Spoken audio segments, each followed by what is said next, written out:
Good morning everyone, welcome to my channel and it's me again, ang inyong sismosong ka-Alda Vlogger.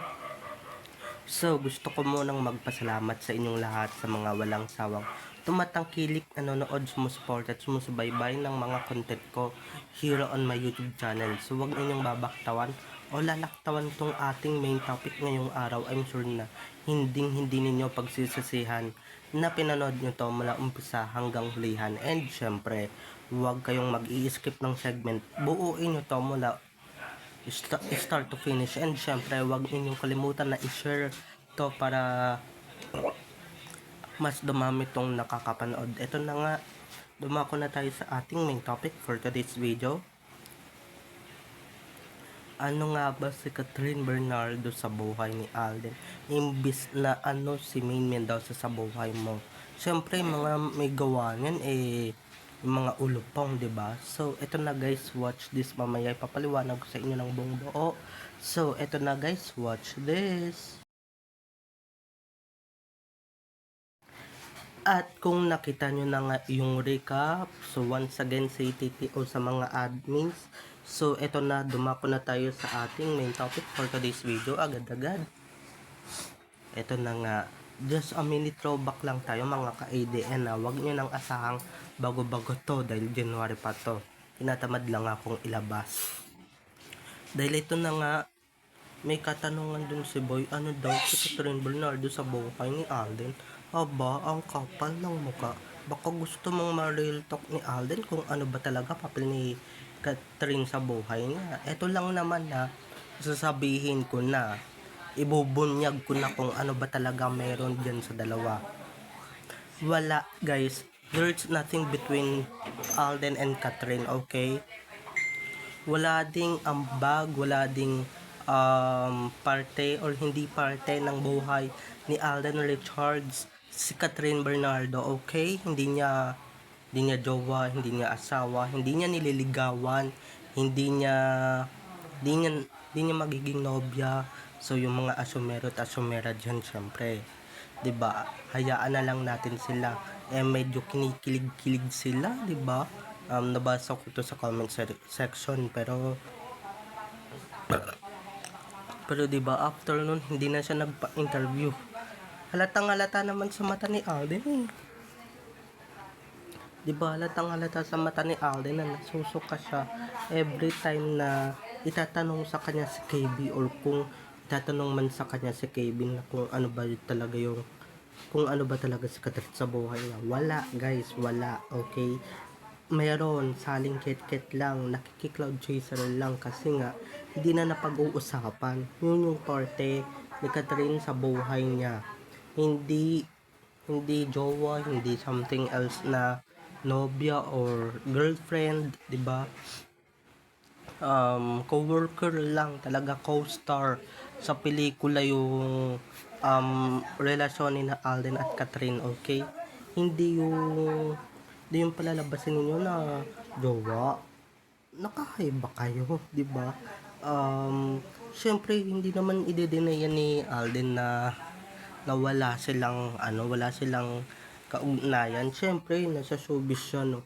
Nasa showbiz siya, alangan naman sabihin yung totoo na walang parte si Catherine sa buhay niya. So kaya kailangan niya magsinungaling talaga. Kailangan niya talagang mag-lie para sa ganun yung mga siraulong Armin or mga siraulong Kat din, mga siraang tuktok, 'di ba? Kiligin yung mga tumbong kasi nga si Alden diyan magaling yan eh, 'di ba? Diyan naman magaling yung taong yan sa pagpapakilig at syempre sa sisinungaling, diyan magaling yan. Pero kitang-kita mo naman sa mata niya na parang gusto niyang sabihin yung totoo kaso nga 'di ba tinuturuan siya ng management niya kung paano magsinungaling or paano magsinungaling, 'di ba? Sabihin mo na ganito, ganyan, pero wala naman siyang sinabi, okay? Pero gusto niya talagang sabihin na co-worker lang naman yan ni Alden or co-worker ko lang yan, wala kaming kaugnayan, wala kaming relasyon, ganyan. Yung mga nakikita ninyo pakalat-kalat lang or pinapakalat lang ng mga desperado at desperadang cat din fans, 'di ba? Na salamat naman, thank God at natigil na sila ng bonggang-bongga, 'di ba? Natigil na sila and syempre um nabuo na or nakulong na sila sa mental, 'di ba? At natigil-tigil na sila sa pagpapakalat ng fake news. 'Di ba? Napakalinaw naman guys na walang kaugnayan 'yan. Nagsisinungaling lang 'yan. Kasi palibhasa si Alden yung kaharap ninyo or napapanood ninyo. Pag si Richard Reyes Falkerson na 'yan, ay naku, walang ibang iibigin yan at walang ibang hindi i-deny yan kundi si Maine, 'di ba? Yung misis niya talaga in real life, yun lang talaga ang babaeng nilalaman ng kanyang puso. Kaya tigil-tigilan nyo ko, ha? Tigil-tigil. Mamaya pa yan, tigil-tigilan nyo ako sa mga pagkagaganyan ninyo. Okay? Dahil bukong-buko na kayo. Bukong-buko ko na kayo. 'Di ba? Ako pa ba marunong ako magbasa kung nagsisinungaling ka or hindi, 'di ba? Nasa showbiz siya, alangan naman sabihin niya yung totoo na nandun sa kwarto na nagsisinungaling siya na ano siya, 'di ba? Na sabihin niya yung totoo na wala namang parte si Catherine sa buhay niya or 'di ba? Wala namang role si Catherine sa buhay niya. Pag yun yung sinabi niya, ay nako, ma-real talk sila. Ano sila, mababasag yung mga delusyon and syempre mga ano nila sa totoong buhay, mababasag yan ni Alden. Kaya ayan, pinoprotektahan lang naman din ni Alden yang si Maine kasi nga 'di ba? Maraming sinungaling at maraming mga ulupang na nakabantay, kaya puro KB ang sinasagot niya. And guys, for promotion na lang to, kaya nga ginagawa ni Alden yan pero deep inside gusto na niyang ipagsigawan ang katotohanan, pero eto tayo, hindi niya magawa at syempre hindi niya talaga magagawa. Nandyan pa siya sa showbiz, nandyan siya sa showbiz. Yan yung pinaka bread and butter niya, kaya wala siyang magagawa kundi magsinungaling, 'di ba? Pero pag si Maine ang tinanong ninyo or si Maine ang tinanong ni BA, ni Kalbong Baklang Kalbo na isang host, walang kaapog-apog guys, 'di ba? Wala kaapog-apog na did you fall for Maine Mendoza. Balikan lang natin na did you fall for Maine Mendoza. Walang kaapog-apog, walang sabi-sabi agad-agad. Talagang push kung push na yes, 'di ba? Wala nang isip-isip. Samantalang yan yung itanong ninyo kay Alden, yan si KB. Wala, mag-iisip pa yan ng ilang segundo, mag-iisip pa yan kung ano isasagot niya, kung ano yung showbiz answers niyan, 'di ba? Pero pag si Maine talaga, pakabilis. Wala pang 30 seconds, wala pang 5 seconds, talagang ang bilis niya talagang ma-pick up si Maine. 'Di ba? Yun talaga yung kaibahan niya. Yun talaga yung kaibahan ni Maine kaya kay Catherine. Kaya sorry na lang ha, mga Catherine dyan, kung manonood man kayo nito, wag niyo nang panoorin kasi nga kayo lang naman guys ang masasaktan, 'di ba? Kayo lang naman talaga ang nagpipilit na may relasyon sina Alden at Catherine. Pero sa totoo naman wala. Yung relasyon nila co-worker lang naman, 'di ba? Co-worker, co-stars sa mga pelikula, sa mga TV shows. Yun lang naman, mga friendship lang naman ang relasyon nilang dalawa. Pero yung sasabihin ninyong level up, ay diyan tayo magkakaanuhan, diyan tayo magkakapariwaraan or diyan tayo magkakasiraan. 'Di ba? palibasa tong mga to, sira din tuktok At thank God naman, thank God, wala na akong nakikitang mga delusional and syempre wala na akong nakikitang mga baliw dito sa SOCMED na kung ano-ano yung sinasabi at kung ano-ano yung mga pinapakalat na fake news, okay? Wala akong nakikitang ganyan na. Kung meron man, ay nako, nilalabas na lang nila yan para pampalubag loob nila. Dahil nga hanggang ngayon, hindi pa rin nagkikita yung dalawa. Paano kasi? Si Alden hindi na matiis na anuhin si May, diba? Hindi na kayang tiisin. Or hindi niya na kayang tiisin makita yung pagmumukha ni KB. Dahil duwal na siya, konting-konti na lang talaga, or mabubulwak na yung masusuka na siya talaga ng todo.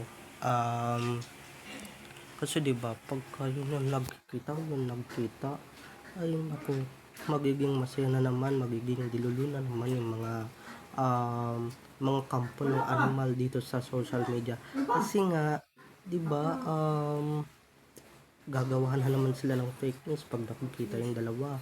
Gagawa na naman sila ng edited photo and video. Syempre si Kuxe may nakatitiis sa Sarsuela 1. Si Alden, hindi niya kayang tiisin yung Sarsuela 2 na ginawa nila noong December or November pagkatapos ng movie nilang HLA, 'di ba?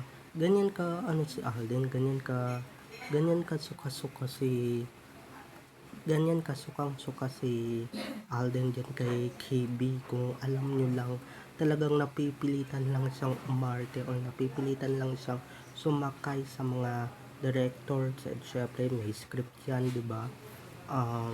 At sa wakas hindi na siya yung sweet na sweet, diba? Kasi nga yung isa, diba, pinakitaan lang ng sweetness, pinakitaan lang ng mga the moves, talagang hulog na agad o umaasa na agad. Pero sorry ka na lang, di ba? Umasa kayo hanggat sa gusto nyo, pero wala talaga. Sorry na lang kayo. Kaya yung mga interview ni Alden, diyan, di ba? Huwag kayong umasa sa mga interviews ni Alden about KB, kasi nga pang showbiz lang yun, diba? Tsaka nag-iisip siya, hindi niya ba nakikita kung ano yung isasagot niya? Iniisip pa niya or tinuturuan pa siya kung ano yung isasagot niya. Pero pag si Meng, hindi mo na kailangan turuan yan, hindi mo na kailangan i-briefing yan kung ano isasagot niyan, kung ano yung dapat niyang isagot sa mga katanungan ni BA, okay? Pero pag si Ming talaga ang tinanong ninyo, agad-agad sumasagot yan, agad-agad na hindi yan nag-iisip, hindi yan nag-iisip ng kung ano isasagot niya, kung ano yung i-briefing sa kanya, diba? Hindi yung mga ganito, ganito. Walang ka pagsimin talaga, ibang-iba yung galawan ni Alden pag sikat na showbiz, diba? So, babay na mga ka-ABN. I love you all. Have a blessed day. Keep safe. And God bless everyone. Bye-bye. I love you all. At ayun na nga, diba? Madami na naman yung aasa niyan, madami na naman yung maniniwala. Kaya sa wakas talaga, 'di ba? Yung pinapakalat nila na lovers, hindi magkaibigan lang 'yan. Hindi niya maa-attempt na ganyanin si Main, 'di ba? Kung may babae 'yan in real life, walang iba kundi yung misis niya, 'di ba? Yun lang naman yung nilalaman ng puso niya, wala nang iba, 'di ba? Kaya huwag kayong pakalat-kalat ng fake news, huwag kayong gawa-gawa ng kwento, 'di ba? Tigil-tigilan ninyo yung kagagawa ng kwento, yung kakadilulo ninyo, kasi nga hindi na healthy yan, 'di ba? Umpisa man ng Sarsuela 1 or ng Sarsuela 2, din na kayang itiisin ni Alden yan. Actually napipilitan lang siya kasi nga kailangan niya, 'di ba? Kasi nga pelikula, and syempre utos na rin ng management niya, kaya puro good side ni Catherine ang sinasabi niya, pero totoo lang talagang naghuhugas ng bibig yan si Alden kung ano yung sinasagot o kung ano yung maliman niyang sinagot. Pero pag si Main talaga, ay naku, talagang in love yan pagka sumagot, 'di ba? in love, walang isip-isip, hindi naghahang. Si KB, naghahang siya ng ilang seconds. Tapos, nag-iisip pa siya kung ano isasagot niya, diba? Nako, ibang-iba talaga. Kung si Richard Fulkerson Jr. ang kaharap ninyo, mapapahiya lang kayo. So, bye-bye na mga ka-ADN. Don't forget to subscribe to my YouTube channel. And syempre, huwag ninyong kalimutan na i-click ang notification bell. Bye-bye na. I love you all.